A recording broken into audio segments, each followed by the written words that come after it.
যে CC bond আছে, ঠিক আছে, সিসি বন্ডের সঙ্গে অ্যাটাচ কার্বনটা হয় আলফা কার্বন। কি কার্বন? Alpha carbon. কি বলছি? সিসি বন্ডের সঙ্গে যেই কার্বনটা যুক্ত থাকে সেইটা হচ্ছে আলফা কার্বন। আলফা কার্বনটাকেই বলা হয় অ্যালাইলিক কার্বন বা অ্যালাইলিক পজিশন। এই পজিশনটাকে কি বলা হয়? Allylic position. Allylic position, allylic position. আর এটাকে কি বলে? Alpha carbon. এর সঙ্গে যখন হ্যালাইডটা অ্যাটাচ থাকবে, এক্সট্রা অ্যাটাচ থাকবে, তখন সেইটা হয়ে যাবে অ্যালাইলিক হ্যালাইড। মানে এক্সাম্পল কি আসবে?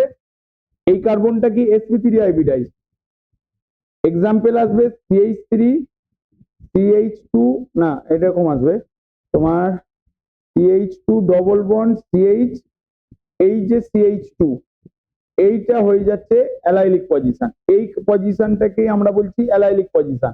মানে সিসি ডবল বন্ডের সাথে অ্যাটাচ কার্বন, মানে সিসি ডবল বন্ডের সঙ্গে যেই কার্বনটা যুক্ত থাকবে সেইটা হবে অ্যালাইলিক পজিশন।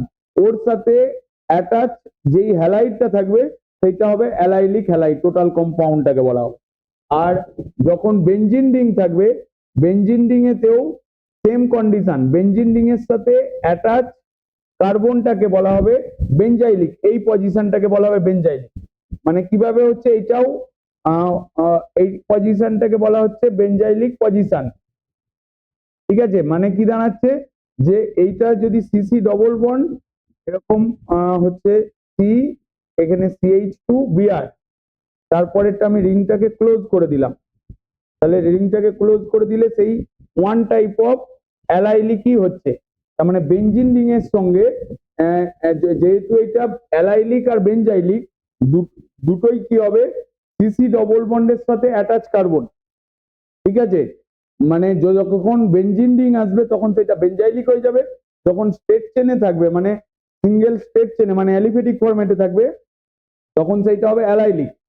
তার মানে আমার বেনজাইলিক পজিশন কতগুলো হতে পারে? ম্যাক্সিমাম 6টা হতে পারে। মানে এই সিসি বন্ড ডবল বন্ডের সঙ্গে এরকম 6খানা পজিশনে বেনজাইলিক কার্বন হতে পারে। এই সবকটা মানে বেনজিন রিং এর সঙ্গে অ্যাটাচ কার্বন, এই সবকটাই কি? বেনজাইলিক পজিশন। বেনজাইলিক পজিশন বা বেনজাইলিক কার্বন। বোঝা গেল না? বোঝা গেল না? এরও 1 ডিগ্রি, 2 ডিগ্রি, 3 ডিগ্রি আসবে। এইটা কিভাবে?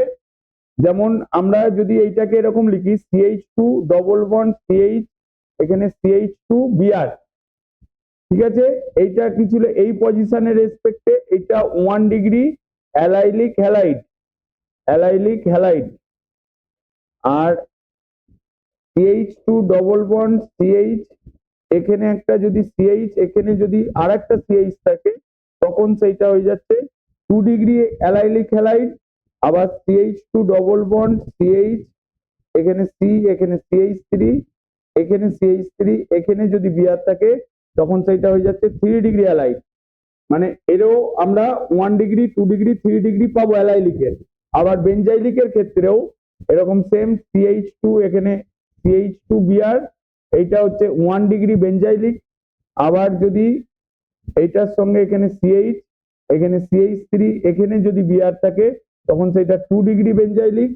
আবার যদি বেনজিন রিং এর সঙ্গে এখানে C, এখানে CH3, এখানে CH3, এখানে Br অ্যাটাচ থাকলে এটা হয়ে যাবে 3 ডিগ্রি অ্যালাইড।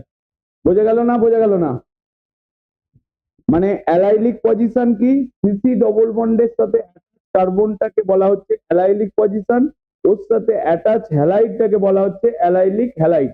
বেনজিন রিং এর সাথে অ্যাটাচ কার্বনটাকে বলা হচ্ছে বেনজাইলিক পজিশন, ওই বেনজাইলিক পজিশনের কার্বনের সাথে অ্যাটাচ হ্যালাইডকে বলা হচ্ছে বেনজাইলিক হ্যালাইড। ক্লিয়ার হলো না হলো না এই জায়গাটা? হ্যাঁ, তার মানে বেনজাইলিক হ্যালাইড কতগুলো থাকবে? 6টা। অ্যালাইলিক হ্যালাইড ম্যাক্সিমাম 2টো হতে পারে, বা ম্যাক্সিমাম 2টোই হবে, এর বেশি হবে না, বা 3টেও হতে পারে, বা 4টেও হতে পারে। কারণ সিসি ডবল বন্ডের সাথে আমি যদি দেখি, এখানে সিসি ডবল বন্ড লিখলাম, এখানে একটা C, এখানে একটা C, এখানে একটা C, মানে ম্যাক্সিমাম 4টে আলফা কার্বন আসতে পারে সিসি ডবল বন্ডের সাথে অ্যাটাচ কার্বন। এই কার্বনটা আলফা, এটা আলফা, এটা আলফা, এটা আলফা। ঠিক আছে, তো ম্যাক্সিমাম 4টে হতে পারে অ্যালাইলিক, একটা সিসি ডবল বন্ডের রেসপেক্টে। আর বেঞ্জিন রিং এর রেসপেক্টে তোমার 6খানা সিসি মানে বেঞ্জাইলিক পজিশন আসতে পারে। তার মানে এক কথায় আমরা কি মনে রাখবো, অ্যালাইলিক আর বেঞ্জাইলিকের অ্যালাইলিক হয়ে যাবে সিসি ডবল বন্ডের সঙ্গে যুক্ত কার্বনটাকে বলা হয় আলফা কার্বন বা অ্যালাইলিক কার্বন। অ্যালাইলিক কার্বনের সঙ্গে যুক্ত হ্যালাইডটাকে বলা হবে অ্যালাইলিক হ্যালাইড। আর বেঞ্জাইলিক হচ্ছে বেঞ্জিন রিং এর সঙ্গে যুক্ত কার্বনটাকে বলা হয় বেঞ্জাইলিক কার্বন। বেঞ্জাইলিক কার্বনের সঙ্গে অ্যাটাচ বা যুক্ত হ্যালাইডটাকে বলা হবে বেঞ্জাইলিক হ্যালাইড। ক্লিয়ার হলো না হলো না?